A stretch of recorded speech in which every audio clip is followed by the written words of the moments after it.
Welcome to the Deeper Dating Q&A, where I answer your most pressing questions about love and sex and intimacy. And I do it in such a way that you can apply these insights to the particulars of your own love life and your own dating life. So you're going to leave this episode with a sense of new possibilities and hopefully some revelations about your own intimacy journey. So stay tuned to the Deeper Dating Podcast.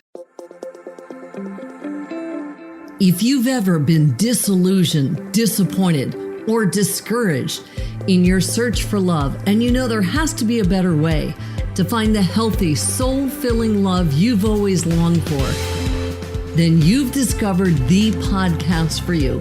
I know, as Ken's work personally has led me to find the love of my life. So here's your host of Deeper Dating, Ken Page.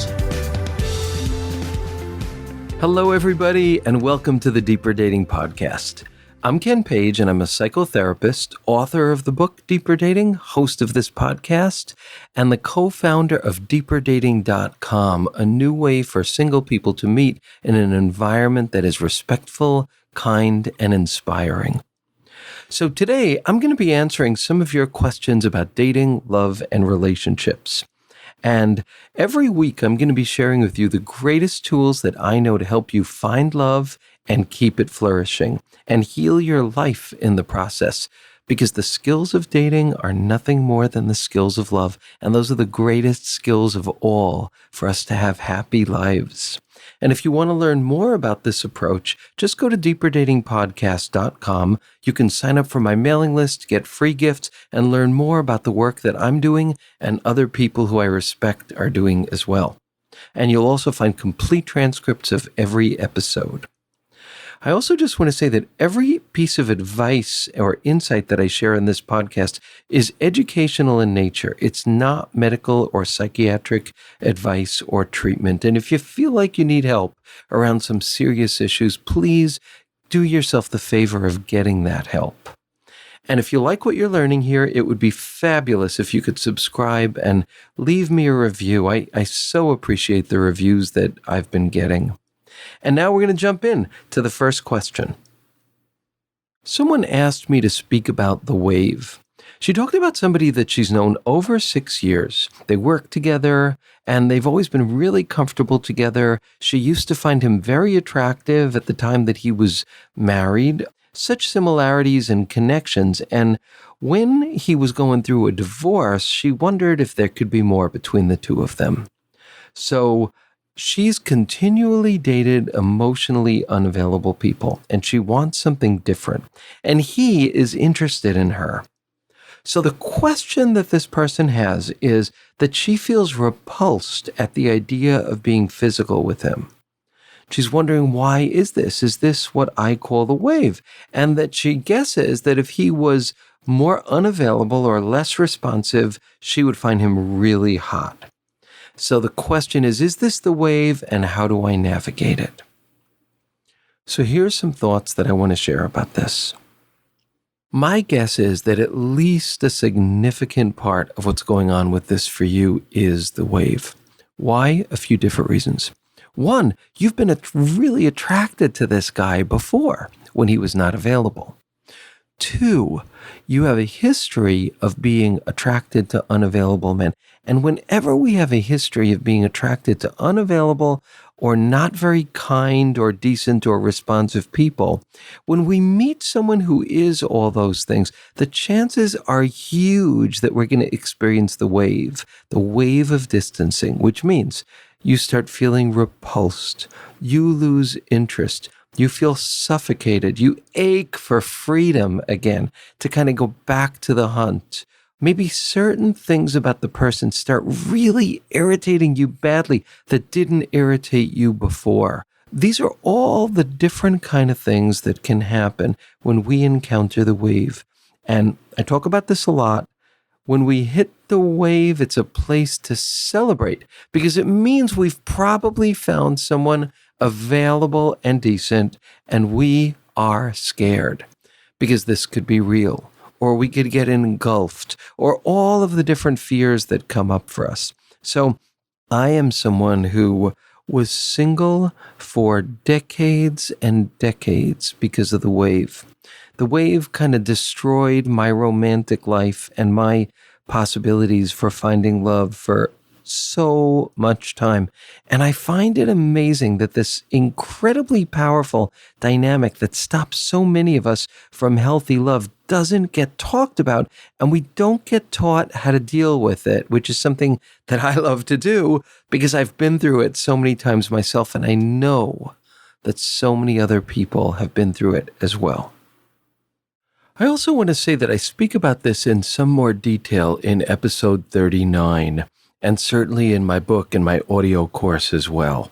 So the first and most important thing is to understand that as strange as it seems, it most likely does not mean that your attraction for this person has really gone away. What it means is that your psyche is registering the fact that this person could maybe not go away. And that's scary in its own right. There's such a beautiful freedom to somebody who's sexy and unavailable, and you can't fully get them to commit. You can't really feel it, but there's such a freedom with that because they're not in your face. They're not remaining present. You don't have to feel the fears that come about being trapped in a relationship. And those of us who have been repetitively attracted to people who aren't really good for us or aren't really available will go through the wave almost definitely. And it comes and goes and comes back and disappears. But I call it a wave because it is a wave. A wave hits you, it slams into you, and then it passes. Now, this wave will not pass if you force yourself to do things you're not ready to do.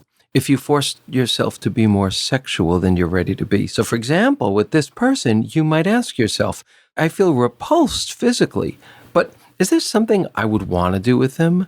Well, maybe I would hold his hands. Maybe I would put my hand on his legs. I kind of like his legs. That would feel good. That would feel nice. Maybe I'd like his arm around me. He put his arm around me at one point, and that felt really nice, but that's all that I want to do. So you respect that, and you honor it, and you make space for it, because this is only a wave, and you don't push yourself to do stuff you don't want to do.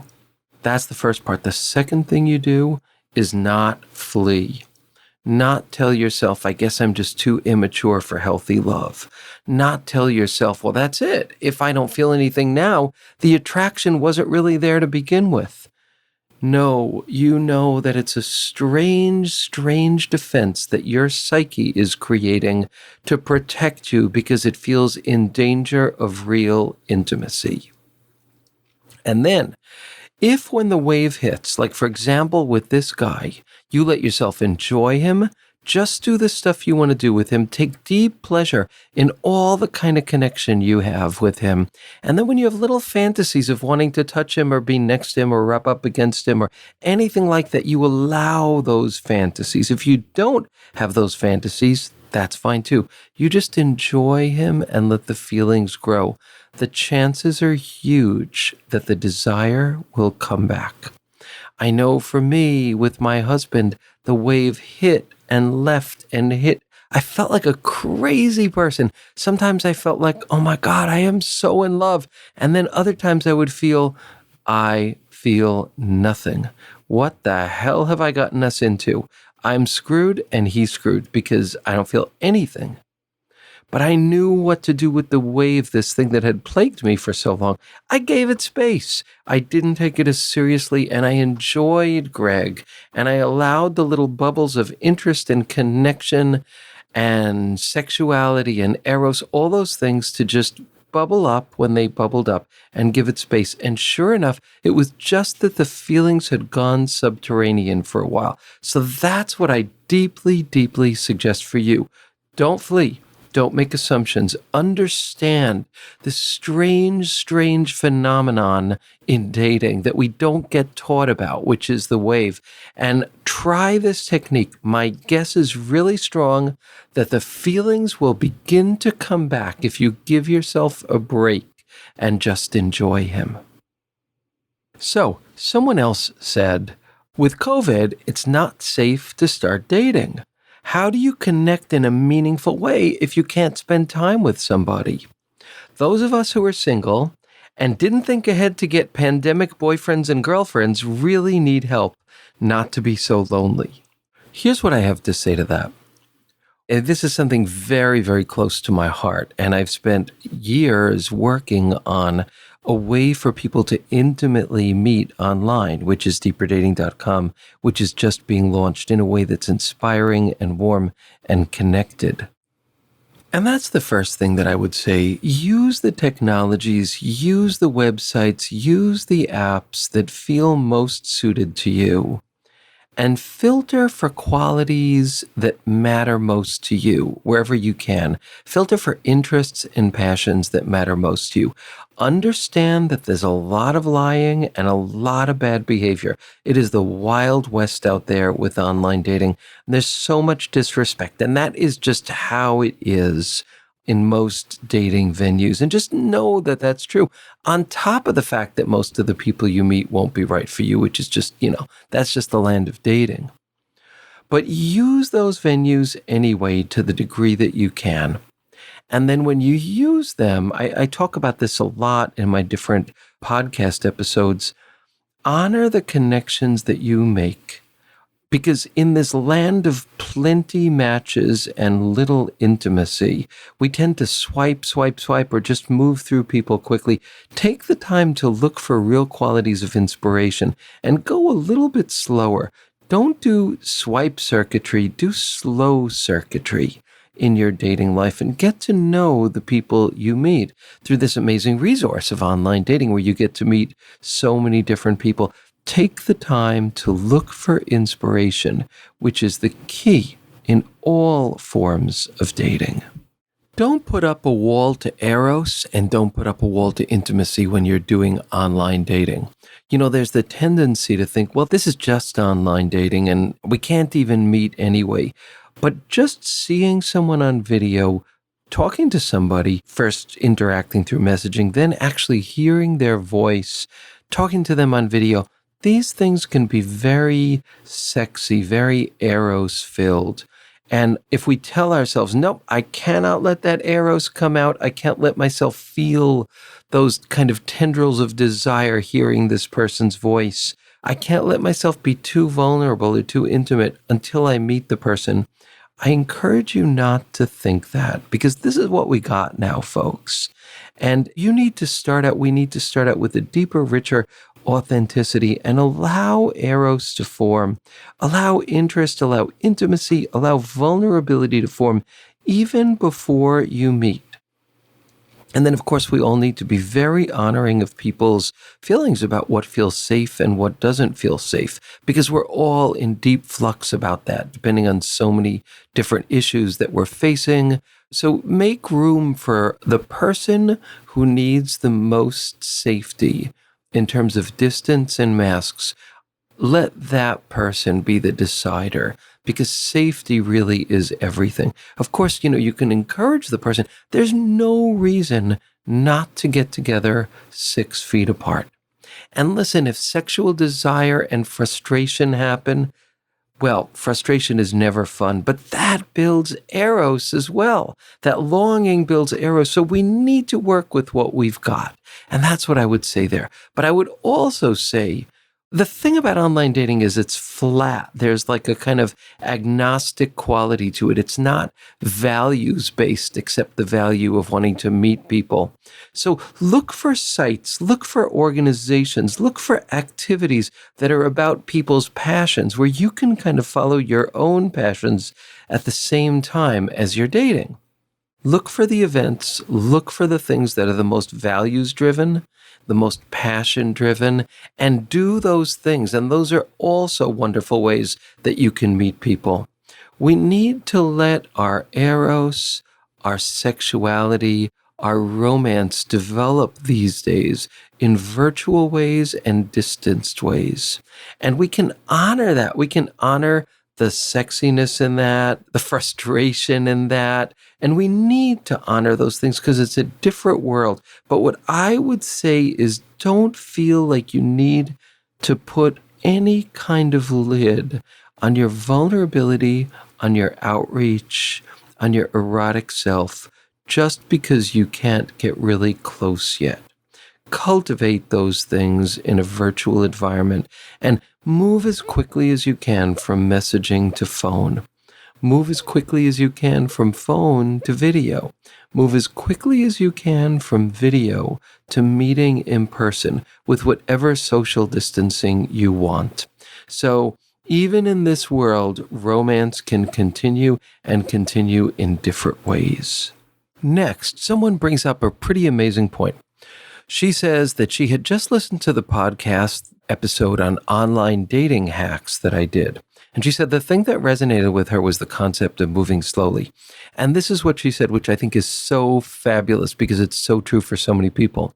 She said, so I get really excited about someone, and if they don't respond, I get over enthusiastic. I might reach out to them 3 different times because I'm just nervous that they're not interested enough. Or that's some nice person who responds to me, and then I take days to respond to them if I respond to them at all. Now, I love this because this so captures how we flee love at the same time that we seek it. And that's a very human trait. And these tendencies are cultivated by the abundance and the distance that exist in typical online dating. So, what I want to say is these are 2 areas for you to train yourself. And I think it's glorious when we can say, oh yeah, I see I'm doing a behavior that I can't stop, but I know it's not good for me and I know it's pulling me away from intimacy. That to me is someone on their intimacy journey, that they can say that. And then what do? Well, here's what the research shows you do. You don't just try to change it on your own because it probably won't work. You get help and you get support and you, what they call bookend it with somebody.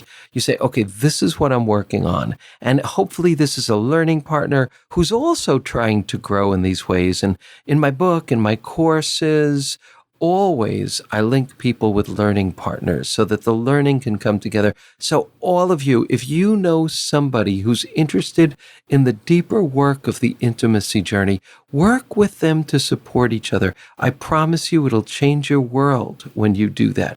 And it will move you to love closer than doing and quicker than doing it alone. So back to these behaviors. So then with that, you have articulated 2 behaviors that don't help. The first behavior is constantly reaching out to someone who's not available. And then the quality to cultivate there would just be eyes open. You reach out maybe once more. You give it space. And then you notice if they don't respond. And you watch because you are learning things about who they are. And you call your friends to cool down your jets when you want to reach out to this person again and again, and you don't. You might want to give them another try. You might want to give them another 2 tries, but you don't react based on that urgent feeling of, I want to get them to see me. And that is hard as hell to do. And that's why we need the support of friends. And that's why we need to make this a conscious journey of growth. Now, next, the other one. This is huge. This is gold. There's an ancient Hindu saying that says sometimes poison tastes like honey and honey feels like it must be poison. These people who are nice guys, who you're finding that reach out to you, they are honey, but they feel like poison in this case would be boring. It is more boring to have to do the work. You do have to slog through a bit of boredom here. You do. But then it's only a short slog because if the person is lovely, then you get inspired. It's a little mini desert you have to cross of this stranger you don't know and having to do the work and know that maybe they're going to be boring. Maybe they're not going to be nice. Maybe it's going to be a waste of time. You're not too excited, but you slog across that mini desert until you connect with the person and you show your heart and you show who you are and you show your soul and you watch who they are. And then sometimes it gets very exciting and it's wonderful.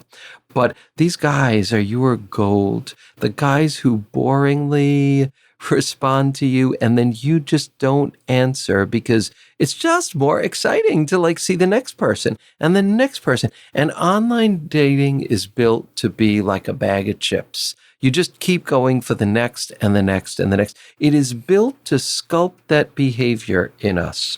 I think I've mentioned this before. Tinder gets 18,500 swipes per second every day, something like that. It's addictive. It's like gaming. It's compulsive. So the act of valuing the people we meet who don't wildly thrill us, but seem like they could be the land of potential, we need to honor those and move ahead with those. And we need to get friends to support us and help us in doing that. The other piece is that often, if we're used to the spiciness of unavailable, cocky, arrogant people, kindness and decency and availability just seem boring. And that's another mini desert we need to cross, because with the right person, those things are not boring. They're gorgeous. And we can cultivate a sense and a taste for that. So those are two behaviors that you can actually work on. And my encouragement is to work on them with friends.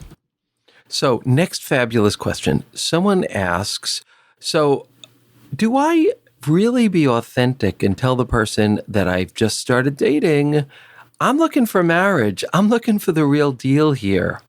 Or does that scare people off?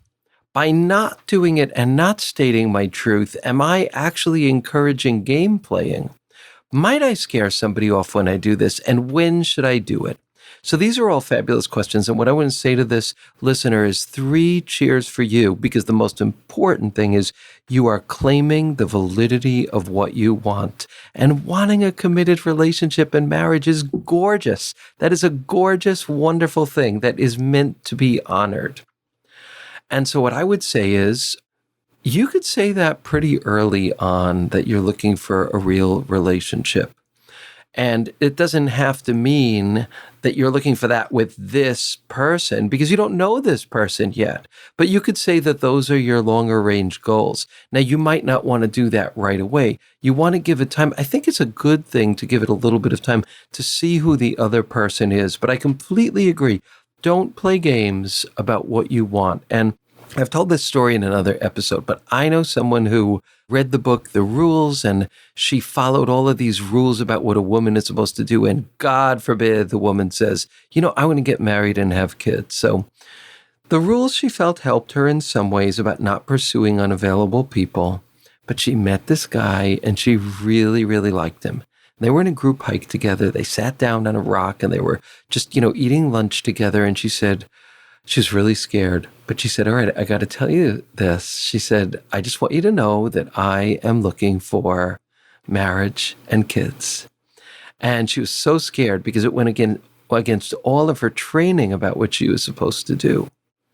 So he looked at her and he said, where do I sign? And they're still together to this day. It was so brave of her to do that, but he was the kind of guy who wanted to get married and have kids. So I say 3 cheers for you. And thank you also for your words of appreciation about the podcast. So the last question that I'm going to speak to is from someone who wrote something also really sweet, just saying that not everybody can afford therapy and that this is an opportunity to learn some of those lessons and that she's very appreciative. So thank you so much for saying that. And the question was, can a relationship that has been an attraction of deprivation turn into an attraction of inspiration? And the answer is absolutely yes.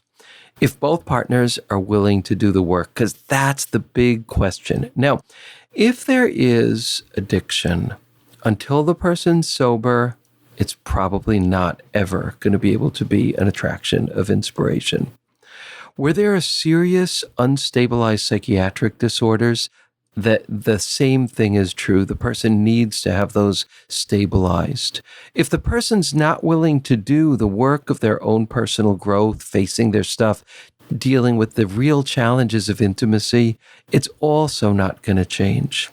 But if those are not the case and the person is willing to do the work and you both are willing to listen to each other and learn from each other, then absolutely yes, an attraction of deprivation can become an attraction of inspiration. But you do need to watch. Is this person going to remain unavailable? Or are they going to really let themselves be available? Because even though people put the words on it and make some effort, if they're not really willing to be available, you will know that over a period of time. Now, I just want to say that everyone to some degree is an attraction of inspiration and an attraction of deprivation. And the brilliant theorist Harville Hendrix says that in any relationship, we reach a point where the thing that we most need from our partner becomes the thing that they're least able to give us. And that's how intimacy works. So all of that is true too. But there does need to be a deep availability, a basic availability, a willingness to do the work, and a kindness and a goodness, and a basic sense of character. With those things there, I'd say it's worth a try. And Marianne Williamson has a great quote. She says, "Both feet in until both feet out." So give it your all and try. And if you feel at a certain point it can't work, then give it your all and leave in the best way you can. But there is really a chance that as you grow, the other person can and will grow too if they're willing to. So, thank you all for listening to this episode. Keep your questions coming. I adore them. Just go to deeperdatingpodcast.com and click on Ask Ken and leave your questions there. And have a wonderful week, and I'll see you on the next episode. And that's it for today's episode of Deeper Dating. Be sure to go to deeperdatingpodcast.com as Ken has a few more gifts for you. Then join us on the next episode.